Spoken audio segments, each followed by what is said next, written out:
After all the movement around the league, what happens at number 9 with the Seattle Seahawks, and what is their perfect draft? Who stood out this week so far in the pro day circuit, and who we looking to see make some difference for themselves as they get ready for the NFL draft?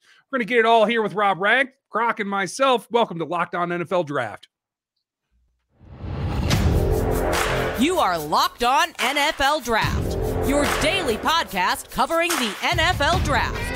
Part of the Locked On Podcast Network, your team every day.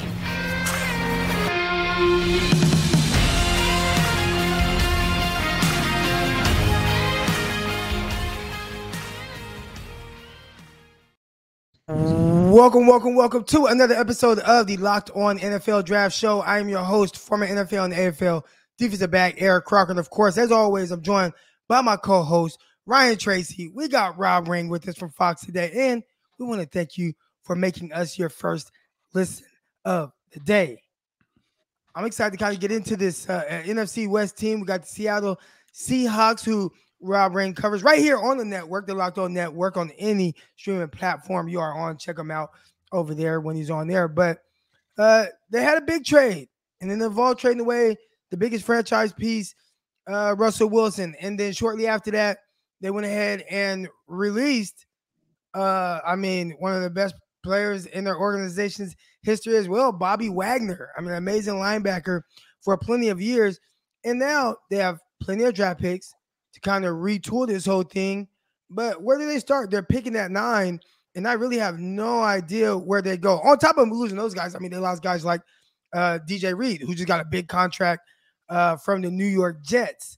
So where are the Seahawks, and what are their plans to kind of fix some of the holes that they've kind of created?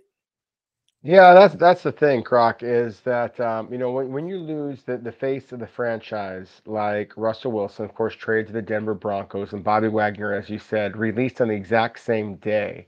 The face of the franchise on both sides, both of them, at least in my opinion, future Hall of Fame players, then, there is just so much more rebuilding that you have to do. And the Seahawks were, I believe, relatively fairly compensated for Russell Wilson. They got a couple of first-round picks, a couple of second-round picks, 3 players from the Denver Broncos, and the quarterback Drew Lock, Noah Fant, the tight end, and then Shelby Harris, defensive lineman. All of them I expect to be legitimate players for Seattle, but still, again, we're talking about the only quarterback that took Seattle to a Super Bowl victory. And of course, again, with Bobby Wagner, who was out for a game last year, still broke the franchise record for tackles, and wound up in the top 5, for the umpteenth time in the league in terms of his number of tackles a year ago. I think that when you look at it, if this was a typical quarterback class, then yeah, you have the number 9 overall selection. You take a quarterback there, and you're rocking and rolling. I just don't think that this is a quarterback class that warrants anyone going among the top 10 selections. I think that it is kind of crazy to think about Pete Carroll, who's going to be turning 71 during next NFL season. The idea that, as the oldest head coach in the NFL, I think that the idea of him going for a rookie, to me, is a little bit surprising. Now, he's got more energy at his age than I've got when I was 10 years old. So, I don't think that we can just kind of dismiss this idea. But I think that the most likely scenario, gentlemen, is that Seattle kind of goes to what they've always done. They go with the best player available. I anticipate that's going to be an edge rusher, or a cornerback, or an offensive tackle. Those are all 3 significant areas of concern for this club. And then I think they're going to kind of ride or die with Drew Lock. And maybe that means they're going to die. We'll see. I was high on Drew Lock coming out of Missouri. It sounds like the Seahawks are as well. I am curious to see what he can do. And I do expect that they will ultimately take a quarterback. But as in that Fox article that you kind of mentioned here, I was trying to outline what would be the perfect draft for the Seahawks. I have them taking the Florida State edge rusher, Jermaine Johnson, the second, at number 9 overall. The Seahawks have 3 picks among the top 41 selections. They've never had that many early selections during the Pete Carroll, John Schneider era. The quarterback. And one second, and even when they do have high picks, a lot of times they trade back. I'm not sure any team trades back as much as the Seattle Seahawks and John Schneider and those guys. Yeah, exactly. I mean, leave it to a cornerback to talk about how a team can kind of shuffle backwards. I mean, that's exactly that's exactly what they have done, throughout their history. And in some cases, that's absolutely worked out beautifully for them. I mean, they did that and traded down to get number 64 overall a few years ago, and that turned into DK Metcalf, for example. But there's been lots of other cases where they've traded down and then wound up getting a player who wasn't very good. So again, I do think that they are likely to select a quarterback in this draft class. The quarterback who I have them taking number 41 overall in that quote unquote perfect mock draft on Fox Sports right now is Desmond Ritter from Cincinnati, a quarterback who is not the second coming of Russell Wilson. He is not that accurate. He is not as not as polished of a passer, but he is a winner. He does have the intangibles that Seattle looks for. He is committed to handing the ball off and being part of a team rather than being all about him the way that a lot of young quarterbacks are. So I think that there are some traits there that would be very intriguing to the Seahawks. Ritter's my number 3 quarterback right now. Do you think he's third off the board, or do you think at 41 that's 4th, 5th for this quarterback class? I think that's going to wind up being 4th or 5th in his quarterback class. Yeah. I'd be surprised if Malik Willis does not be the first quarterback select. I think somebody is just going to become so enamored with his upside. I personally, my top-rated quarterback is Matt Corral from Ole Miss. I'm just intrigued by his upside even more than I am with Malik Willis, just because of the level of competition that Willis faced throughout most of his playing career. Obviously, initially starting out at Auburn, and then I still like Kenny Pickett as well. I think those are the 3 guys that have a chance to go in the first round. But I kind of like Ritter, and I kind of like Sam Howell as well. I think that those are the guys who are going to wind up going on day 2 that may wind up having much more successful long-term NFL careers, very similar to the way that Kirk Cousins and Russell Wilson went all those years ago when they were in the day 2 selections, and everybody was hyping up guys like Robert Griffin III, for example. And yep. I do think that there are some parallels to this draft class with that one as well. Yeah, definitely interesting draft class, especially when it comes to the quarterback position. I talked about also losing out on a cornerback. And I know they had picked up Keller Witherspoon the year before. They eventually traded him away, let him go right away. Trey Flowers is a guy, didn't really, work out for Seattle as well. Do they have any plans of maybe addressing the cornerback position in the draft? Well, I think that they will. They selected a player last year, Trey Brown from Oklahoma. Not to be confused with Trey Flowers, who you just mentioned. Trey Brown is kind of a departure from what Seattle has preferred in the past. I mean, everybody knew that for a long time there was almost a book on them that they wanted corners who were 6 foot plus, 32 plus inch arms. But as you mentioned before with DJ Reed, now with the New York Jets after his time in San Francisco and in Seattle, really good football player. I mean, just straight man-to-man kind of guy, but doesn't have that height, didn't have that arm length. And so I think that they've kind of changed their way a little bit. They just signed Artie Burns, previously first-round selection by Pittsburgh Steelers a few years back. He does have that height and length that they have prioritized. They re-signed Sidney Jones, but I do expect them to go with a cornerback, perhaps as early as number 9 overall. The Seahawks have never selected a cornerback. I believe it's higher than the 3rd round. Shaquille Griffin was the highest that they've selected a cornerback during their entire time that Pete Carroll and John Schneider have been working together, which is unbelievable how, considering how long that's been. But at the same time, they very rarely have had a pick as high as number 9 overall. You have a Stingley or a Sauce Gardner fall into your lap. I mean, that would be difficult to pass up. So I do think that there's a possibility that they invest an early selection in a quarterback. I have them going with Cam Taylor-Britt. I believe it was in the 4th round out of Nebraska. To me, he plays with the physicality, former safety, big guy that I know that Seattle has prioritized in the past. All right, well, I hope he's not too physical. Obviously, my 49ers are over there in the NFC West. Don't want any cornerbacks beating up on our guy Deebo Samuel or Brandon Ayuk. All right, when we get back, though, we're going to talk a little bit about some pro day performances that have kind of stood out from us. And one couple big guys over there in Wisconsin. One guy that's small in stature, but definitely performed big. First, definitely want to talk to you a little bit about BetOnline. And it's that time of the year now. The college basketball tournament is coming up. It's March Madness. You have they've played the ACC championships. All those things are going on right now. But the tournament, everybody's waiting on that. And there's no better place to really keep track of all of that than BetOnline. All right, from all the latest odds, contests, and player props, BetOnline.net is the #1 source for all of your sports betting needs and info. All right, BetOnline remains the best spot for all of your sports scores, podcasts, and news this season. That is including the NCAA tournament. All right, and it's not just basketball, college basketball, or NBA. BetOnline is your continued source for all your sports wagering information needs, including live betting on your favorite Vegas casino games. And head over there right now to the website today to use your mobile device to learn more about the trends and action going on over there right now. BetOnline, where the game starts. We want to thank you for making us your first listen of the day. Of course, it's Locked On NFL Draft Show. And make sure you're following Locked On NFL. Locked On experts covering the biggest stories around the NFL every Monday through Friday in less than 30 minutes. It's free and available wherever you get your podcast. All right, guys, we're going to jump into some of these prospects that have really kind of stood out so far during pro days. And I know a lot of people, the big thing that people are going to come out and say, oh, pro days is not as efficient as the combine. But, man, we did some potting leading up to it, and we talked about the rigorous schedule for a lot of these guys being up for hours, getting poked at, medical checkups, all those things. And then, oh, by the way, the last thing you have to do is test. So some guys don't test as well. They go to the pro day, they test a little bit better.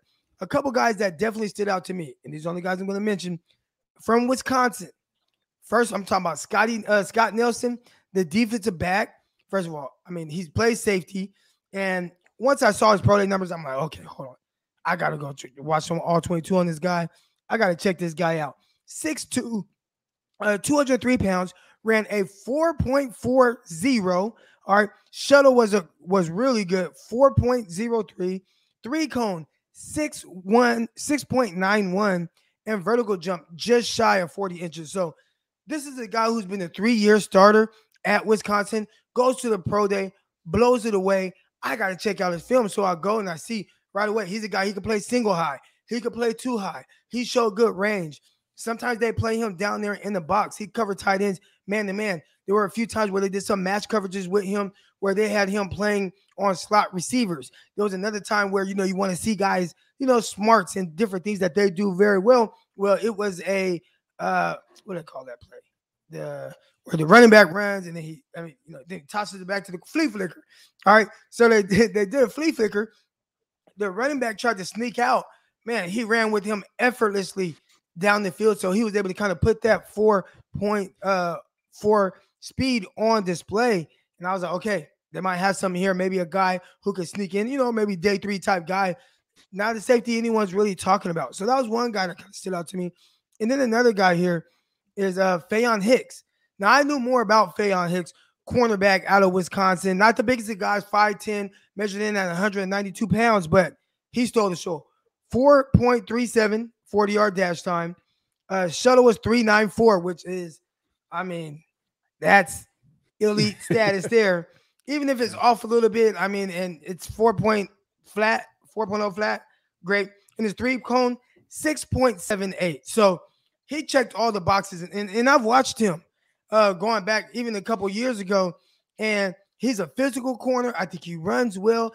He was guarding a bigger receiver. One time I was watching him against Michigan. I think it was Donovan Peoples-Jones, one of these big Michigan receivers. Maybe not Peoples-Jones.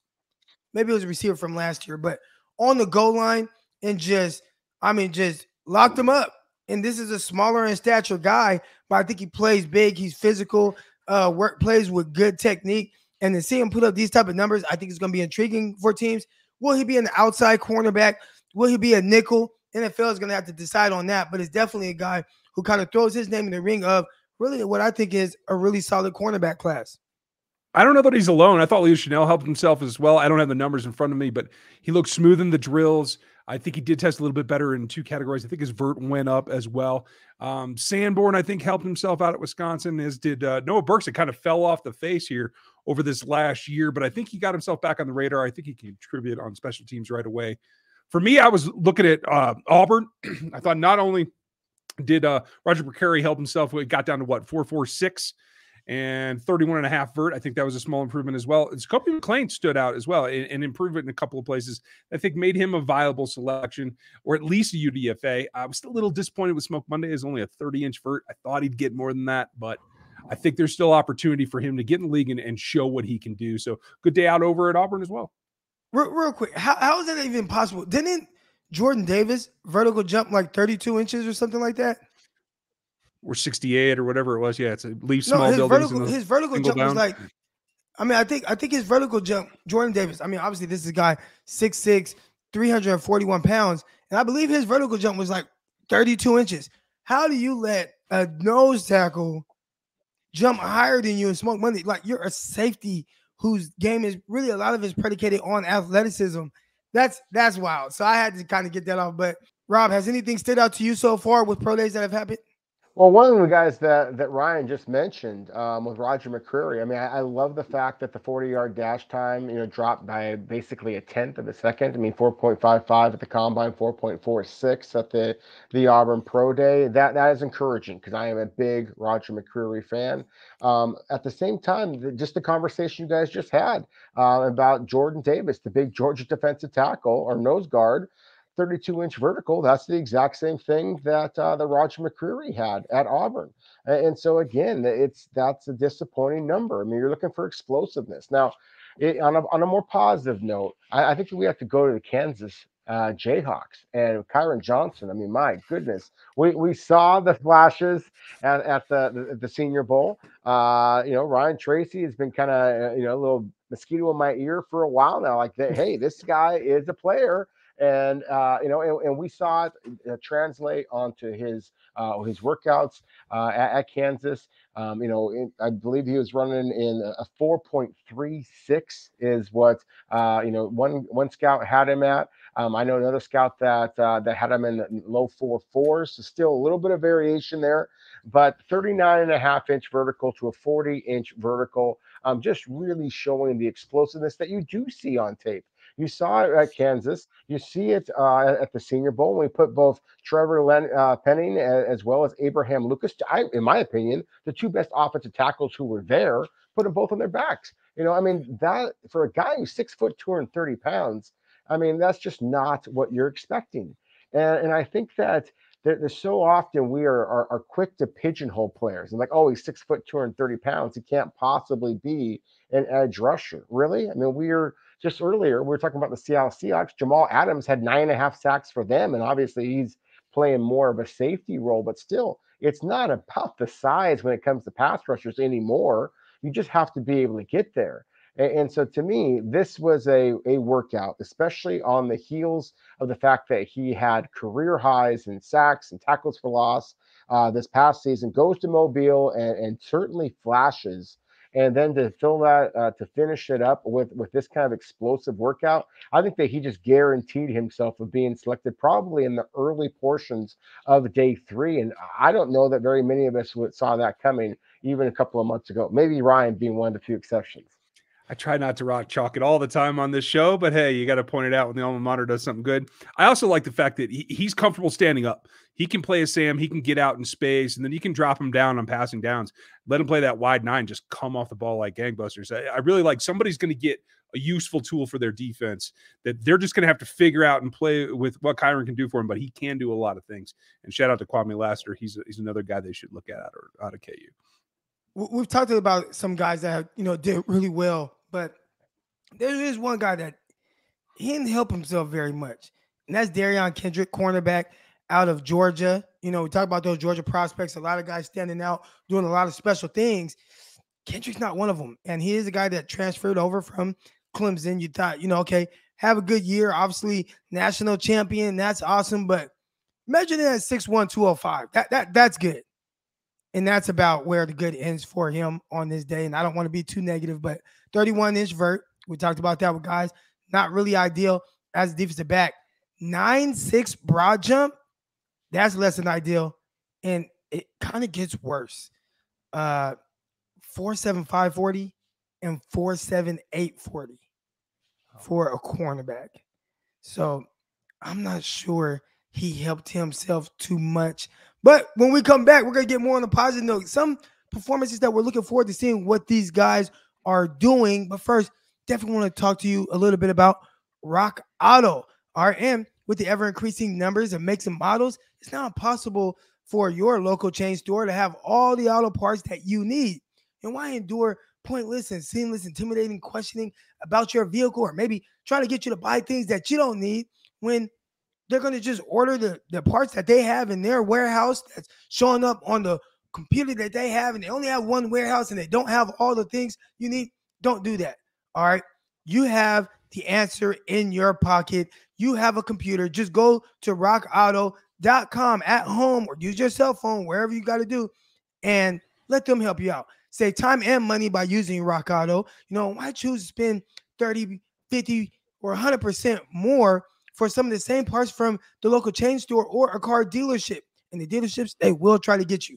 All right. Rock Auto is a family business serving do-it-yourselfers for over 20 years. Rock Auto also, they have really good prices, and they're reliably low for every customer and all of your needs. You know, everything that you need, they got it. Brakes, tail lamps, motor oil. They have carpet. Anything that you need for your vehicle, go to rockauto.com, check them out, and they have it for you. All right, go to rockauto.com right now and see all the parts available for your car. And when in the little box in that section where it asks, how did you hear about them? Make sure you tell them Locked On Network, and you can be specific, Locked On NFL Draft. All right, amazing selection, reliably low prices, and all the parts your car will ever need. rockauto.com. We're getting into some of these performances that are about to happen now. And there are a couple guys I'm looking through who works out. And just disclaimer, we're recording this on the 16th. So you guys will hear this on the 17th. And by the time maybe you listen to this, maybe you listen to it Friday, these guys would have already worked out. So you can let me know how they do. Obviously, I'll be paying attention. But a couple Clemson guys, I'm looking forward to seeing how they perform. Justin Ross. You know, he's a guy I think a lot of people are thinking that maybe he's a day 3 type guy. I mean, you know, the analytical world, they're really big on like the breakout age. And he broke out right away at Clemson, obviously catching passes for Trevor Lawrence. I think he helped Trevor Lawrence a lot. Whereas, hey, Trevor, just throw it up in the area of me. He's coming down with plays. It didn't matter if it was a national championship. Him and T. Higgins, they're making plays all over the field. Justin Ross, he's kind of the forgotten guy because he's had to deal with a little bit of the injury issue. All right. So if he can go there, if he can test well tomorrow, I think that bodes very well for him with kind of boosting his stock, or somebody getting a terrific receiver later in the draft, somebody that's going to, you know, be about 6'4". You know, he weighs pretty good, around 205 pounds, and he looks very athletic on film. We'll see if the athletic testing matches with that. Then another guy, Andrew Booth, who is, you know, fighting for being one of the top 3 corners in this class. What does he do? He didn't run at the combine, so I'm pretty sure a lot of people are going to be interested to see how he tests. And then one other guy I want to look into, from Michigan, cornerback Vincent Gray. At the combine, he ran a 4.54. I thought on film he did a terrific job of running vertically with guys. Can he improve on that? We talked about Roger McCreary improving on his 40-yard dash time, going from a 4.55 to a 4.46, 4.47. That's excellent. I don't care if it's a pro day, just to see, even if it's hand time, you get a better time on someone.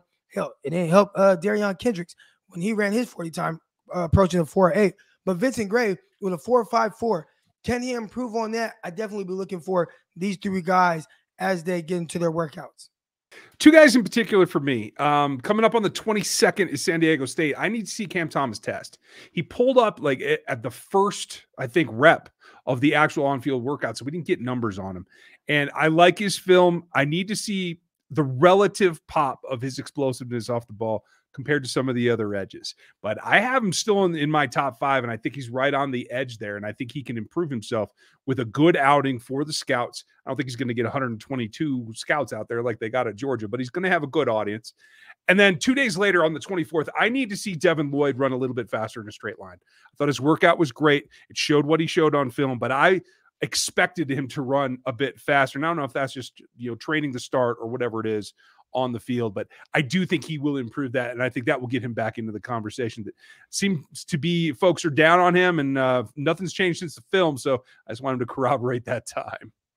I hear you on both of those two players. I think they're both really good football players. Don't get as much national attention as they should, with both being kind of West Coast guys. That March 24th is going to be a big day because that's the day that Matt Corral is going to be throwing the football. And, I'm very curious to see what he is going to do. Of course, as Eric mentioned before, I'm a co-host on the Locked On Seahawks podcast, and now quarterback is very much in Seattle's wheelhouse. It's something they have to consider. Of course, all of the other quarterbacks that we expect to go early either participated at the Senior Bowl or the Combine or both, with Corral being the obvious exception. So I'm very interested to see how he performs. Of course, not in the time drills. I just want to see the throws. I want to see, I want to see his teammates and how they interact with him. To me, there is some comparisons, I think, to the guy that Seattle just traded for in Drew Lock. I see a natural gunslinger who does not always take as good a care of the football as I'd like to see.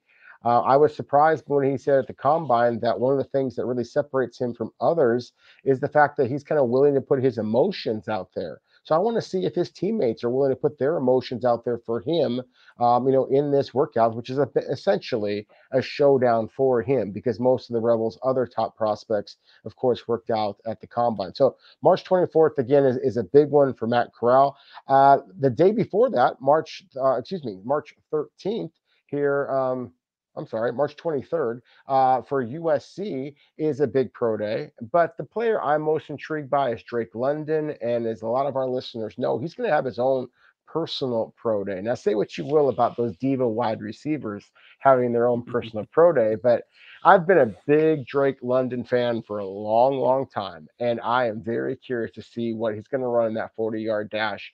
To be honest with you, if he runs under a 4.6, I still love him. But if he runs higher than that, of course, we have to have some concerns.